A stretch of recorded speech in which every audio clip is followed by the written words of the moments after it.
It is my privilege, honor, and pleasure to introduce Margaret Anderson. Margaret Anderson is a trainer, author, and consultant specializing in communication skills. She has taught her own curricula for Rice University's Glasscock School of Continuing Studies and as an adjunct for the U of H MBA program.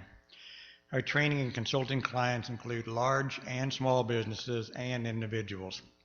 She is the author of 3 books. Today, she will speak from her latest, Women Can Renew the World If, and so can you. Margaret?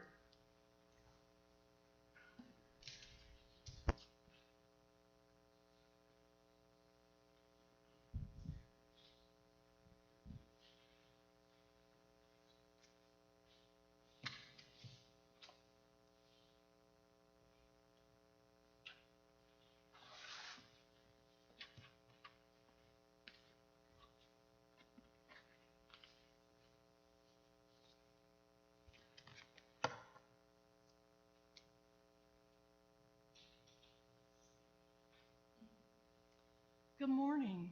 Wait, can y'all hear me? Well, it's good to be back, and it's been a long time.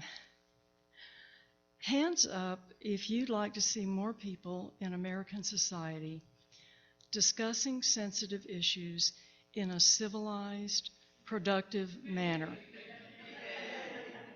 No, 2 hands.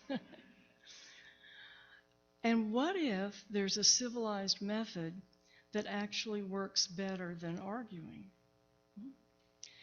In my most recent book, Bruce already told you the title. This is what the cover looks like. I love this cover of all my books. And in this book, I've focused on how we can improve societies large and small. So why can women renew the world? Because many women naturally take to productive discussion skills that work better than confrontation and argument. Economists and sociologists have long known that the best way to improve the well-being of an entire society is to improve the status of women. I came to that same conclusion from a different angle, observing how women I trained took to communication skills that they could use to discuss touchy topics, from sexual harassment to your neighbor's naughty dog. Anyone can learn these skills. I've seen success in trainees and clients of all genders and gender identities, hence the second part of the title, and so can you. But in general, and with exceptions, women especially dislike confrontation and argument and are relieved to find better, more effective ways to deal with difference.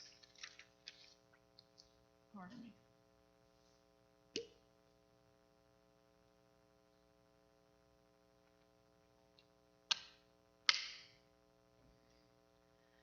Now, some women use these practices naturally. Many others readily take to them in training or pick up on skills that they see other people using. Of course, there are exceptions, okay? But for a lot of women, when they learn these practices, it's like they've been walking around in the wrong size shoes for years, and they finally found some that fit. Now, like I say, there are exceptions, but when you consider significant numbers, the fastest way to get more people having civilized, productive discussions is to improve the status, credibility, and visibility of women so they can model these practices for others. When people disagree, they instinctively argue, but this instinct doesn't always serve us very well nowadays. And that includes arguments about how to interpret covenants and statements of right relation. We could discuss or argue endlessly about when open and honest crosses the line into tactless and hurtful. I would suggest that instead of arguing about what's open and honest, We look at what really works best. What communication practices get you more of what you seek without arguing? Now, how many of you, hands up if you have ever tried to argue with someone who strongly disagreed with you about something like gay rights or climate change or economics? Hands up. Okay. Now, hands up if you think you changed the other person's mind in... Well, it was going to be multiple choice, but I think how many changed their mind 50% of the conversations? 30%? 10%? Oh, good. 0? Okay. Now, hands up if the other person convinced you to change your mind. If you enter the words, "When did you choose to be straight?" into a search engine, you'll find a video of a man asking people if they thought being gay was a choice. And if they said they believed it was a choice, the interviewer then asked, "When did you choose to be straight?" Just hearing the question, subjects then realized they did not make a choice, and they often then accepted that it isn't a choice for gays either. That's one productive discussion practice, asking rather than telling, especially asking open questions that can't be answered yes or no. Now, we're going to look at an example in a congregational setting. And here's the situation. For 15 years, Fran has organized a church fall fundraiser with silent auction, dinner, and speaker. It attracts visitors from outside the congregation who also bid at the auction along with church members. However, few of the young adults in the congregation attend. Fran hears that one of them, Yolanda, wants to change the event into a game night with a potluck dinner. Now, Fran could comply with the statement of right relations if she tells Yolanda, "I'm so sorry, but no, that sort of event just won't bring in enough money." However, Fran wants to attract and retain young members, along with the older people who can afford to purchase expensive auction items. Fran invites Yolanda to have a conversation, and Suzette is going to help us. I think the music mics got turned off. I don't know if you'd rather... Oh, okay. Okay, so Suzette is going to be Yolanda, and I will be Fran. Hi, Yolanda. Thanks for coming. Hi. I've heard you have some ideas about the fundraiser, and I'd like to learn more about that. Yeah, well, I'd really like to have a game night. Active games, like we could set up a little bowling lane outside on the lawn, and we could have charades, darts, and Twister.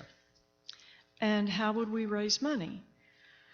People could pay something like 50 cents or $1, depending upon the type of game, every single time they play.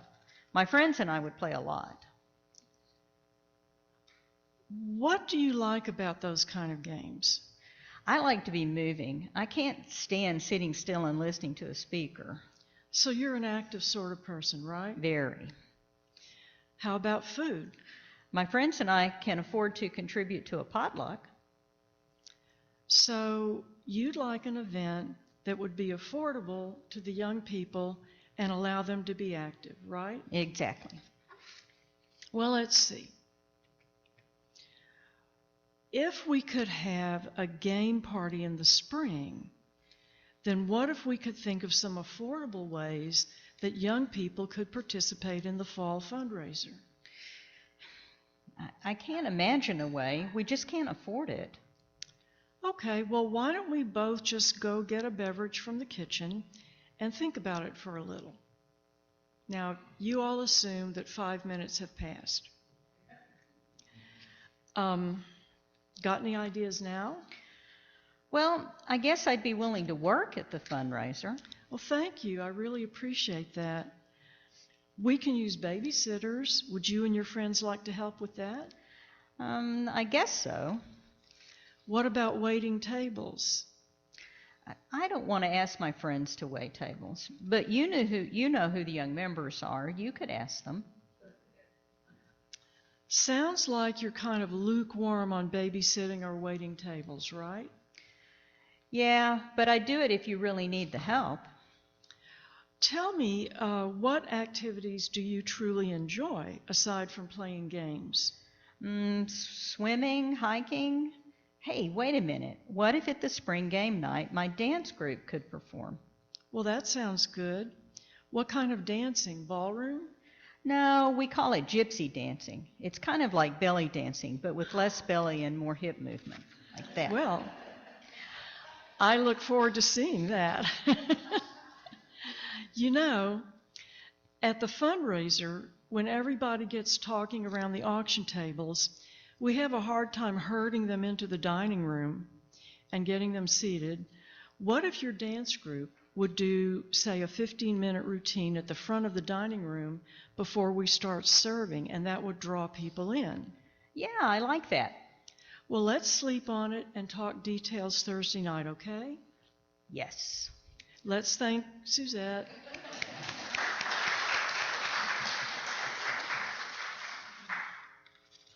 Now, I bet some of you have questions like, well, what if Yolanda doesn't have a dance group?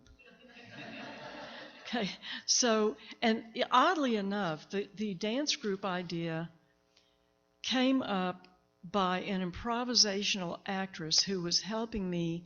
I do longer demonstrations in my classes, and we don't script them. So I want to show them that the skills will work even if I don't know what the actress is going to say. And this one actually came up with that dance group idea on her own. But be that as it may, maybe Fran does not have a dance group. And it's important to know that the lesson is not about what Fran and Yolanda decided. It's about the process, how they went about coming up with a solution.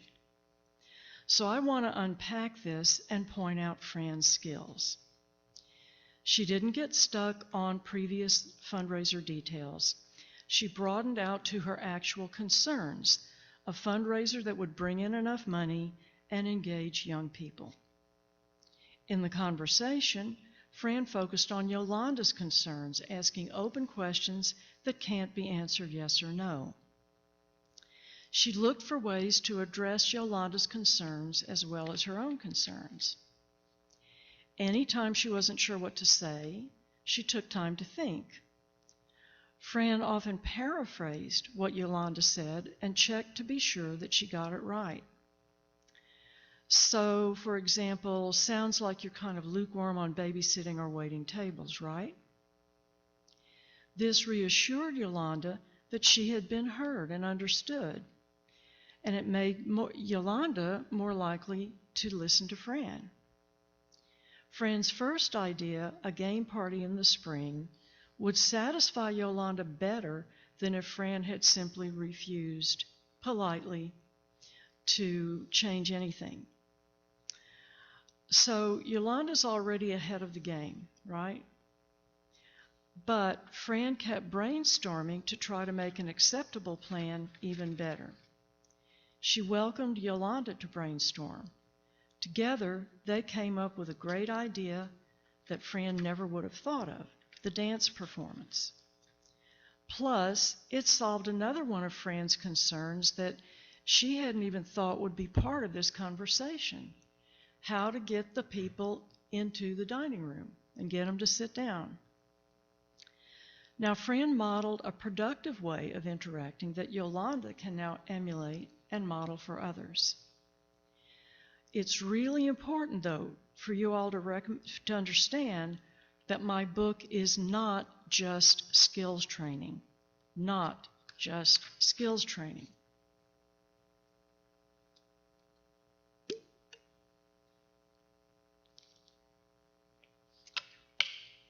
You know, most people's allergies make them snotty, and mine make me dry.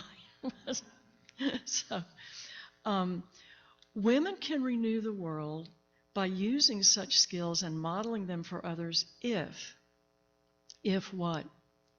If they have more equal status, visibility, and credibility as men.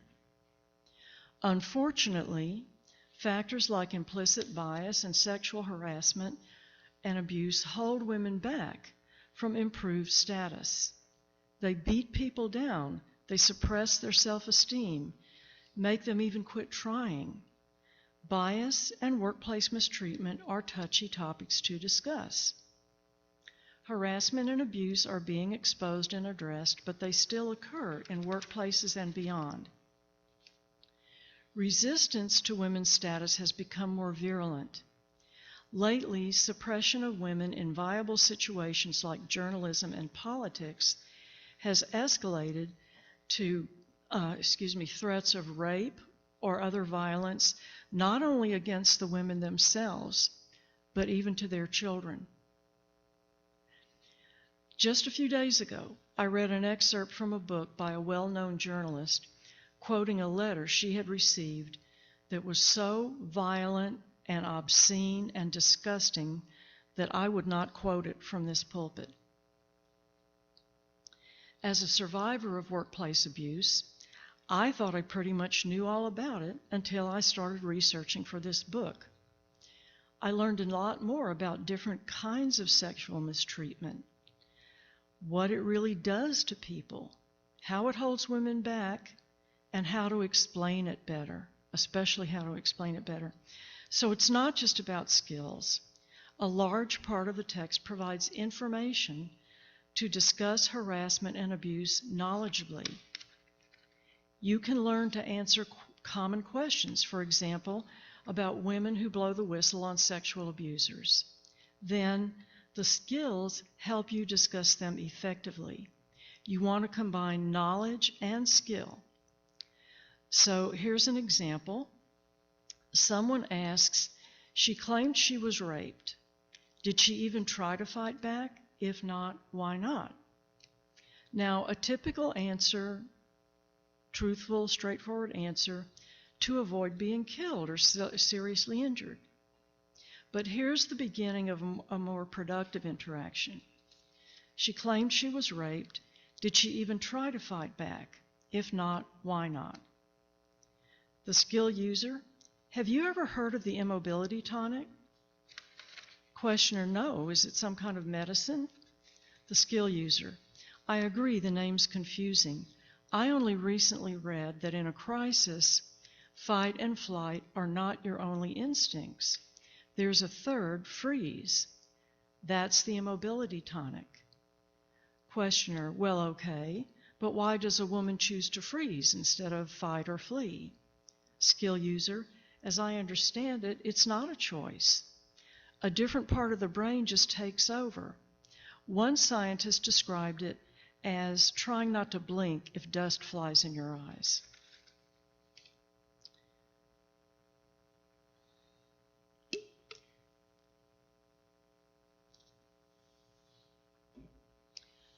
Such productive discussions are more effective than direct arguments. They don't trigger the resistance a blunt statement might do. Now, someone might think, yeah, but your example involved a reasonable person. What about the ranting, raving misogynist? Now, this is where I recommend a sort of cost-benefit analysis. Changing the ranting misogynist mind, at best, might take months or even years of patient conversations, and you still might not succeed. So turn your attention away from the ranting misogynist and toward the countless mainstream people who have reasonable questions about whistleblowers. They may be hesitant to ask. They don't want to offend someone or get into an argument. If you can make them comfortable asking their questions, you might influence dozens of reasonable people in less time than futile efforts with the ranting misogynist. So not only can you model your skills for others, but when you use them to discuss the factors like abuse that hold women back, You help others to take abuse seriously. You chip away at victim blaming. Another major factor holding women back is implicit bias. I'm sure you're all on board with using they and them instead of he and him for a person of unknown gender, right? Who does that? Okay. And you probably say humankind rather than mankind. However, there's lots more prejudicial language, and we might not realize how powerful it is on a subconscious level. Books like Influence by Robert Cialdini and Predictably Irrational by Dan Ariely show people thinking they made conscious decisions about all kinds of things, not realizing that they were influenced below their conscious radar screen. Now imagine if boys grew up like girls really do grow up. What happens below their conscious radar screens? Couples are called Ms. and Mr. last name, and that's going to be the wife's last name. Little boys and unmarried men are called Master when you write a letter. Married men are addressed Mr. But among females, only little girls are called Miss, and all women, regardless of marital status, are called Ms. Feminine pronouns are used for God. People say woman made, woman power, woman hours, and so on. Would you want a son of yours to grow up like that? So I provided a checklist of gender-neutral substitutes for prejudicial language. Every time you use these substitutes, you influence others and help move women toward improved visibility and credibility. To sum up, with exceptions, women are the most likely to get into productive discussion practices. So the fastest way to get more people out there modeling these practices is to improve the status and influence of women. You can help in 3 ways. First, learn, use, and model these skills. Second, use your skills to productively discuss factors that hold women back. Third, learn to promote gender-neutral language. The book, again, is Women Can Renew the World If, and So Can You. It's available on Amazon. I put a couple of copies out on the table out there that if you want to have a look at it. And I put some business cards so you can go to my website and you'll find a description of the book and a link to the correct page on Amazon. Thank you all so very, very much. It was really a pleasure.